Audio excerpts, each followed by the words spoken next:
మీరు గడ్డి చామంతిని చూస్తున్నారు. దీనిని కత్తి మందాకని, పలకాక అని చెప్పి రకరకాల పేర్లతో పిలుస్తూ ఉంటారు. ఈ కత్తి మందాకు ఏం చేస్తుందంటే నొప్పులను తగ్గించుద్ది. చాలా బాగా నొప్పులు తగ్గిపోతూ ఉంటాయి. రోజు 4 ఆకులు, 4 నుంచి 15 ఆకుల వరకు లిమిట్ తినొచ్చు. కొంచెం బెల్లంతో తింటూ ఉంటే తగ్గిపోతుంది. నొప్పులు మోకాళ్ళ నొప్పి ఉండవు, కీళ్ళ నొప్పులు ఉండవు, కాళ్ళ నొప్పులు ఉండవు. తినాలి. అయితే మీకు ఇక్కడ ఒక హెచ్చరికగా ఒక పదం చెప్తున్నాను. సర్వరోగాణం మలవశాత్ అనే నానుడి ఉంది. ఆ మాట ప్రకారం వ్యాధులన్నిటికీ మూల కారణం విరోచన కోసం సక్రమంగా పరిచేయకపోవడమే అనేది. మీరు ఏ రకమైనటువంటి వైద్య విధానంలోనైనా విరోచనం సరిగా కాకపోతే ఆ వాడే మందులు ఏ వైద్య విధానంలో మందులైనా సరే అసలు పని చెయ్యవు. మందులు పని చెయ్యవు. విరోచనం ఫ్రీగా అవ్వాలి అనేది గుర్తుంచుకోండి. ఈ ఆకు చేసే లక్షణం ఏంటంటే విరోచనం ఫ్రీగా చేయడానికి తన వంతు సహాయం అది చేస్తుంది. ఏ ఆకైనా సరే విరోచనకారిగా ఉంటాయి, అది గుర్తుపెట్టుకోండి. ఇక ఈ మధ్య ఒక వింత ఒకటే జరిగింది. ఏం జరుగుద్దో చూద్దామని చెప్పి. ఎందుచేత అలాగ ఆలోచించాల్సి వచ్చింది? మేము సాధారణంగా ఏదైనా దెబ్బలు తగిలినా, కత్తితో గాయాలైనా కానీ వాటికి ఈ ఆకును నలిపి అలా పెట్టేవాళ్ళం. శుభ్రంగా అంటుకుపోయిన తర్వాత ఎండిపోయి అది వదలదండి, మళ్ళీ కొత్త టిష్యూస్ వచ్చి గాయం మానే వరకు వదిలేదు కాదు. ఇది క్యాన్సర్కి ఆపరేషన్ చేసి, రొమ్ము క్యాన్సర్కి స్రావం జరుగుతూ ఉంటే ఆగటం లేదు. 4 ఏళ్ల నుంచి మందులు వాడుతున్నా కానీ ఇదే ఇబ్బంది పడుతున్నానని చెప్పింది ఒక ఆవిడ. ఆ చెప్తే అందులో నిజాలు ఆలోచించి చూసిన తర్వాత సరే ఇది ఏమన్నా పనిచేస్తుందేమో చూద్దామని ప్రయోగం చేసామండి. ప్రయోగం చేస్తే ఒక 15 రోజులు ఏమీ పెద్ద రిజల్ట్ కనపడలేదు. ఏదైనా మీరు ప్రయోగపూర్వకంగా చేయండి, తెలుసున్న అనుభవపూర్వకంగా చేయండి. ఎలాగంటే కానివ్వండి, కాలపరిమితి 45 రోజులు నిర్ణయించారు. కాబట్టి మీరు 15 రోజులకి ఫలితమని ఆశించుకోండి. 45 రోజులు వాడండి అనేటికి 1.5 రోజులు వాడి నా దగ్గరకు వచ్చింది. అయ్యా భలే బాగా తగ్గిపోయిందండి, కానీ 2వ రెమ్మలో కూడా సమస్య ఉందండి అంది. ఏంటమ్మా సమస్య చూడండి అంది. చూస్తే అందులోనూ క్యాన్సర్ గడ్డ ఇంతలా ఉంది. నేను ఏం చెప్పానంటే, అమ్మ ఇదే కట్టండి. కట్టిన తర్వాత 45 రోజుల వరకు కట్టిన తర్వాత మెత్తబడుతుంది. మెత్తబడుతుంటే దానిలోనూ చిన్న బెజ్జం పడుతుంది. బెజ్జం పడి బయటకు వచ్చేయాలి. లోపల రక్త మాంసాల గడ్డల్లా రక్తం చీముగా విడిపోతుంది. విడిపోయినప్పుడు నీరుగా విడిపోతుంది. ఖచ్చితంగా బయటకు వచ్చేయాలి ఆ చెత్త అంతా కలిపి అని చెప్పాను. బెజ్జం పడద్ది అన్నాను. అలాగే పడింది. శుభ్రంగా తగ్గింది. తగ్గటం కూడా చాలా సులువుగా ఎలా తగ్గుతాయంటే ఆవునే కథ వేడి చేసి ఆ బెజ్జానికి రాస్తూ ఉంటే శుభ్రంగా తగ్గిపోయి స్థనం మామూలుగానే తయారైంది. అంచేత ఇన్ని అద్భుతాలు ఈ మొక్కలో ఉన్నాయి. మీరు అవసరాన్ని బట్టి వాడుకోండి, తప్పకుండా ఉపయోగం పొందండి. దీనివల్ల చాలా లాభాలు ఉన్నాయి. మీరు ఇంట్లో పెంచుకోవాలి, మీ పొలాల్లో పెంచుకోవాలి. మీకు పొలాలు ఉన్నవారు కూడా ఉన్నారు, పొలాల్లో పెంచుకోవాలి. గోడ పక్కన ఉండనివ్వాలి. ప్రతిరోజు నగరపాలక సంస్థ వాళ్ళు వచ్చి పీకేసి శుభ్రం చేసేదాకా మీరు ఊరుకోరు సరిగదా. మీకు తెలియక ఇదంతాను. లేదా మీకే కాలికి కన్నుకి అడ్డొస్తుంటే శుభ్రంగా పీకేసి అవతల పడేస్తారు పెంట మీద.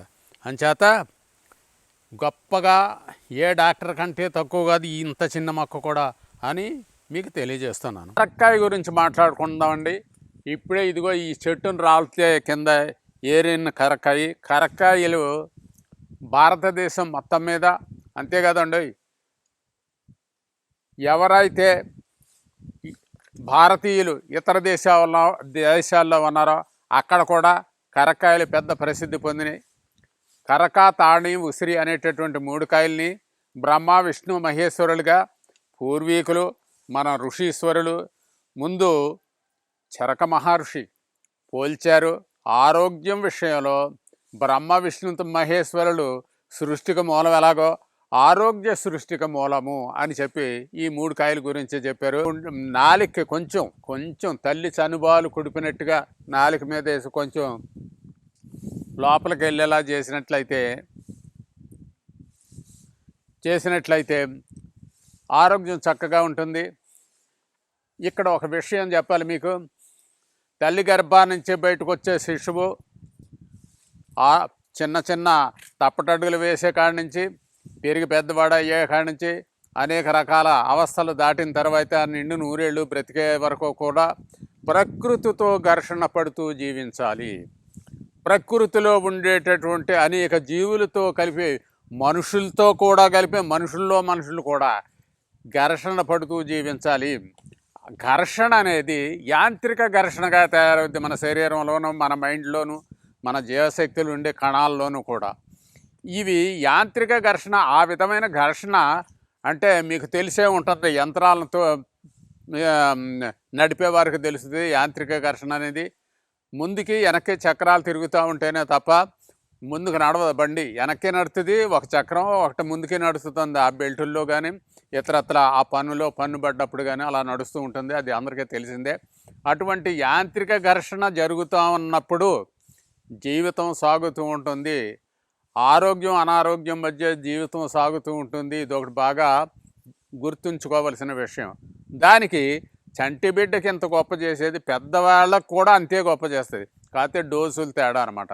కరక్కాయి నోట్లో పెట్టుకుంటే కఫం కరిగిపోతుందండి, దగ్గు రానివ్వదు. నిజంగా ఇది పెట్టుకున్నప్పుడు దగ్గు వస్తుందంటే ఊపిరితిత్తుల్లో దోషం కానీ గుండెల్లో మెయిన్ నరాల్లో దోషం ఉంటేనే అది బయటకు రప్పిస్తూ ఉంటుంది. ఆయుర్వేదంలో మరో చమత్కారం ఏంటంటే వ్యాధిని బయటకు తీసుకురావడమే దీని పని, శరీరంలో దాగనివ్వదు.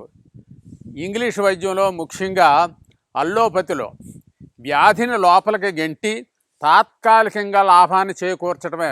అంటే ఆహా నాకు బాగా తగ్గిపోయిందని అనుకునేటట్టు చేస్తుంది. అందుచేత ఎక్కువ అల్లోపతి వైపే మొగ్గుతున్నారు జనం మెల్లమెల్లగా. కుతుకు నొప్పి అంటే నెలసరిలో నొప్పులు రానమాట, కుతుకు నొప్పులు లోపల తొడలు లాగటం, లోపల ఏమైనా గడ్డలు ఉంటే ఉండటం, సంగమంలో భార్యాభర్తలకి ఇబ్బందులు కలగటం, ఇలాంటి వాటిని బిడ్డలు లేకపోవటం, ఇలాంటివన్నీ అద్భుతంగా తొలగించుద్ది. ఇది ఎలాగంటే చాలా మెత్తగా తయారు చేసుకుని దీని పొడిని, కరక్కాయ పొడిని గుజ్జు చేసి పలచని బట్టలో పెట్టి మానవలో చొప్పించి ఆ తల్లి ఎవరైతే ఈ ఇబ్బందులు పడుతున్నారో వారు అలాగే ఎంతసేపు ఉంచుకోగలిగితే అంతసేపు ఉంచుకుని బయటికి తీసి పొద్దున్నే గోరువెచ్చని నీటితో కడుగుతూ ఉంటే అద్భుతమైన శక్తులు వనగూరుతాయి. కుతుకు నొప్పి రాదు, లోపల ట్యూమర్స్ ఉంటే శుభ్రంగా కరిగిపోతూ ఉంటాయి. అలాగే బిడ్డలు లేని వారికి గ్రహకన్య దోషాలు అంటారు గిరిజనులు. గ్రహకన్య దోషాలంటే లోపల గాలి బుడగలు ఉంటాం, వాళ్ళ భాషలో గ్రహకన్య ఉంది. అలాగే మానసికంగా ఇబ్బందులు ఉంటున్నాయి అనుకోండి, మానసికంగా ఇబ్బందులు ఉంటే భూతం పట్టింది అంటారు మానసిక. అటువంటి వాటిలో అనేక రకాల అనుపానాలతో కలిపి కరక్కాయ గురించి మనం వాడుకోవచ్చు. కొన్ని రకాల విశేషాలు చెప్తాను. ఇక్కడ కరక చెట్టు ఉంది, మానుకి బెజ్జం వేసి ఉలిబాడితీ తెచ్చుకుని బెజ్జం వేసి లోపల ఇండుపు గింజలు అంటాం. ఇండుపు గింజలు అంటే ఏంటి? నీటిని శుద్ధి చేసి నీటిని ఇచ్చి తాగుతూ ఉంటాం. ఆ గింజలో అందులో పెట్టి మళ్ళీ బిరడాగా మూతేసి ఒక 6 నెలలు పోయిన తర్వాత తీస్తే ఈ కరక్కాయలో ఉండే ఔషధ లక్షణాలన్నీ గింజలోకి వస్తాయి. ఆ గింజన నేతితో కానీ తేనెతో కానీ ఏదైనా సరే ఆముదంతో కానీ రంగరించి కంటికి కాటుకలాగా పెడుతూ ఉంటే పోయిన చూపు తిరిగి వస్తుంది. అంత గొప్ప చెట్లు అండి.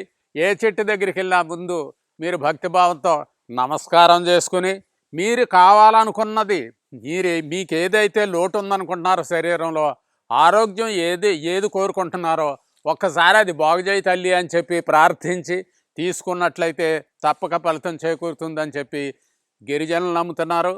ఆధునిక వైద్యులు కూడా నమ్ముతున్నారు, ఆయుర్వేద వైద్యులు నమ్ముతున్నారు. యద్భావం తద్భవతి. మీరు ఎలా భావిస్తే అలాగే రక్త కణాలు ఎక్కడై మన న్యూరాన్ మోటార్ సెల్లో ఉండే కణాలు మారిపోతాయి. కాబట్టి ఇంకా ఎంత చెప్పినా తరగదు. కాబట్టి ఆ తల్లికి నమస్కరిస్తూ సెలవు తీసుకుంటున్నాం. వీడియో కనుక మీకు నచ్చినట్లయితే లైక్ చేయండి, షేర్ చేయండి. మరిన్ని వీడియోస్ కోసం మా ఛానల్ని సబ్స్క్రైబ్ చేయండి. మీ అభిప్రాయాలు మాకు కామెంట్స్ రూపంలో చెప్పండి. మరిన్ని వీడియోస్ కోసం మా ఛానల్ని సబ్స్క్రైబ్ చేయండి.